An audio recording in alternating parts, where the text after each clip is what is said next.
নিচিন্ন হোৱাৰ পথত ডিব্ৰুগড়ৰ টেঙাখাট দিহিং কিনাৰ হলকনি মাজুলী অঞ্চল বুঢ়ী দিহিঙৰ প্ৰবল খহনীয়াই ক্ৰমান্বয়ে সংকুচিত কৰি আনিছে দিহিঙৰ কাষৰ এই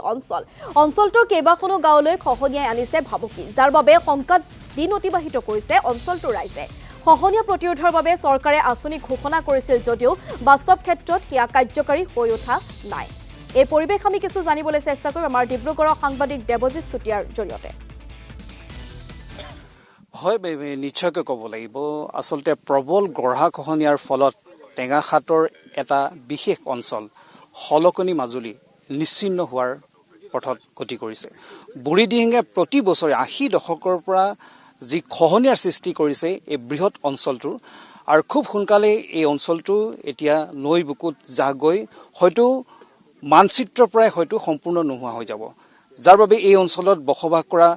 যিসকল লোক আছে বিশেষকৈ কৃষিৰ ওপৰত নিৰ্ভৰযোগী যিসকল লোক আছে তেওঁলোকৰ এতিয়া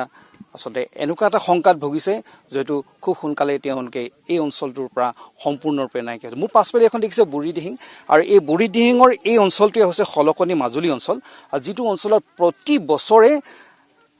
গৰা খহনীয়া হৈ আছে কি খৰালি কি বাৰিষা সকলো সময়তে আসলে গৰা খহনীয়া হৈ আছে যাৰ ফলত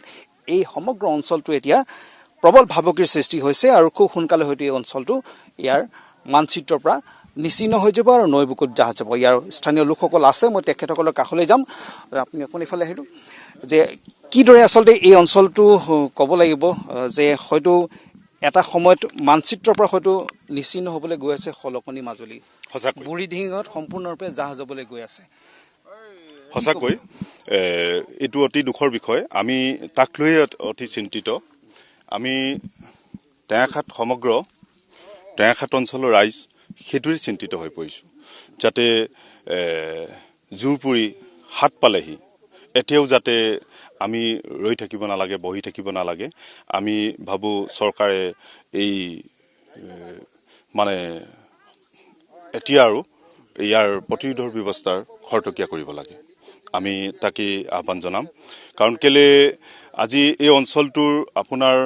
95% মানুহে কৃষিজীৱী আৰু এই কৃষিজীৱী ৰাইজৰ ভেটি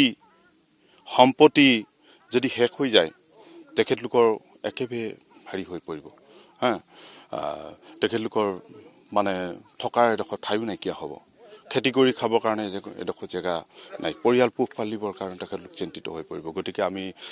সেইকাৰণে চৰকাৰলৈ আহ্বান জনাইছোঁ যাতে চৰকাৰে আমাৰ এই অঞ্চলটোৰ কথা ভাবি অন্তত আগবাঢ়ি আহিব লাগে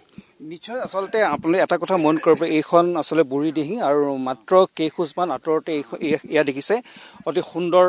এখন বাৰী অৰ্থাৎ সেউজ বিপ্লৱৰ এটা চানে কি আসলে এই অঞ্চলটোত আছে ইয়াৰ লোকসকল আসলে 95% আছে কৃষিজীৱী আৰু কিন্তু হলেও অতি দুখৰ কথা যে বছৰে বছৰে এই কৃষিভূমি আসলতে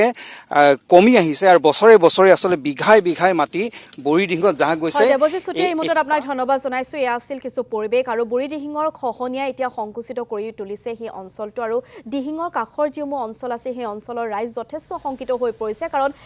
শ বিঘা মাটি ইতিমধ্যে খহনীয়াত যা গৈছে আৰু কেইবাখনো গাঁৱলৈ খহনীয়াই এই ভাবুকি অনাত এতিয়া শংকিত আতংকিত ৰাইজ